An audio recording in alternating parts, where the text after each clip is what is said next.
Milkweed, Chapter 4.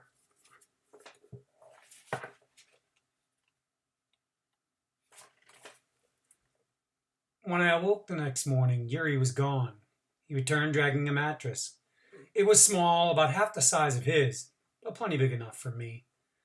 I lay down on it, and he jerked me to my feet and snapped, not yet. He hauled me outside. We walked to the shopping district where the big stores were, except some of them were not so big now. The bombardment had left them complete crumples of brick. Looking down the street, I saw spaces where stores should be, like broken teeth. We went behind the stores to alleyways of trucks and trash bins and staring cats. Yuri said, "Wait here." He disappeared in a maze of air shafts and fire escapes and doors, and when he came out, his arms were loaded with clothes. "For you," he said, and I reached. "Don't touch, follow me."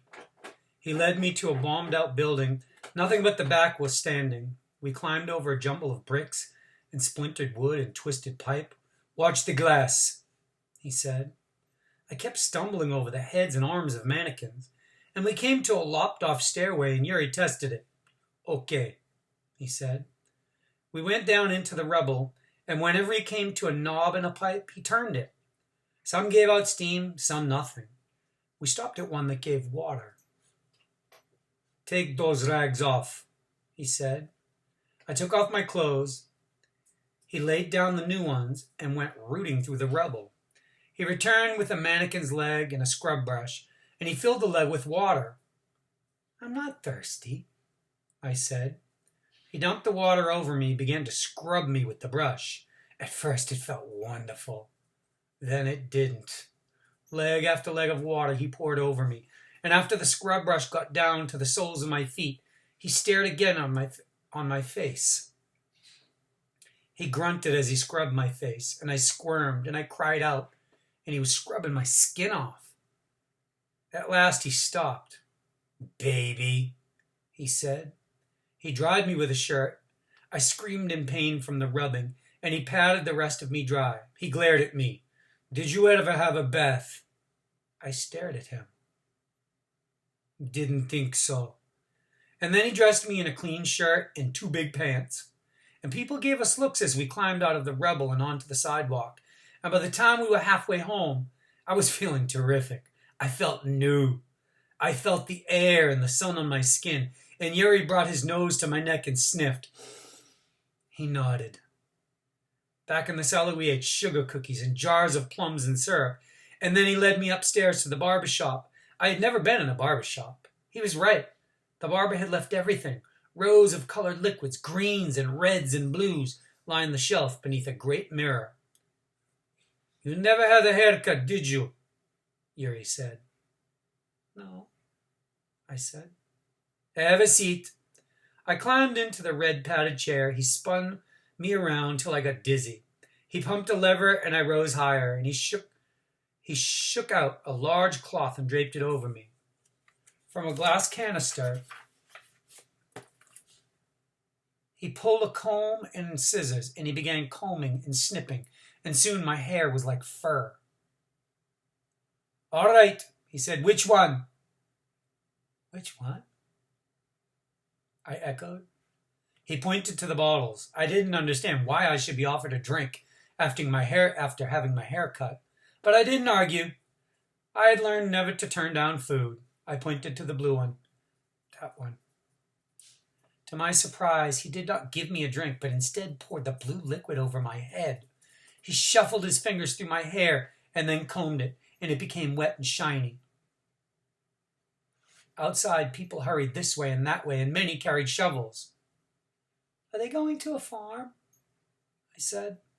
"They're digging trenches to stop the tanks." "What's a tank?"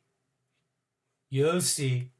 And soldiers marched and ran and blew whistles, and people carried large, fat bags. They must have been heavy, for one person could carry only one at a time, over his shoulders. And if you had a wheelbarrow, you could take 3. "What's in the bags?" I asked. "Sand." I found out where the bags of sand went, and I saw them stacked in front of machine guns in doorways, on our rooftops, and at the end of streets. And we hopped a streetcar as it rattled down the tracks. We got footholds on the outside, and we clung to the window posts. The wind blew through my new hair, and passengers frowned at us. "Get off," they said. "Look," said Yuri. A boy was running along the sidewalk at the same speed as us. It was the boy who blew smoke in my face back at the stables. His arms were wrapped around a lamp of pure white glass in the shape of a naked woman. The lampshade fell off, but he kept running, weaving in and out of sidewalk people. I looked behind him. A man was chasing him, shouting, "Stop him!" Yuri swung out from the side of the streetcar like a gate, and he waved, "Hey, Kuba!" Kuba looked over as he ran. "Hey, Yuri!" It was then that someone stuck out a foot and tripped Kuba. Kuba went sprawling, and the pure white naked woman shattered all over the sidewalk. "Get him!" someone yelled, and the sidewalk people converged on Kuba. "They won't get him," Yuri said. And as the streetcar rattled on down the tracks, I saw someone swing a leg out and kick, and then Kuba was popping out from the crowd and racing across the street, and the people hurled curses and laughter after him. Yuri shook his head grimly. "Stupid, stupid. They take everything just to take it." He looked at me as the streetcar clanged above us. "Take only what you need. You hear me?" He pinched my nose until my eyes watered. I howled, "Yes!" And for a minute the passengers had forgotten us as they stared at the excitement on the sidewalk. And now they remembered us, and a man in a silver necktie snarled, "Go! Get off!"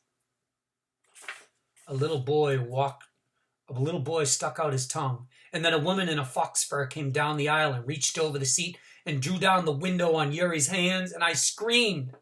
But Yuri didn't.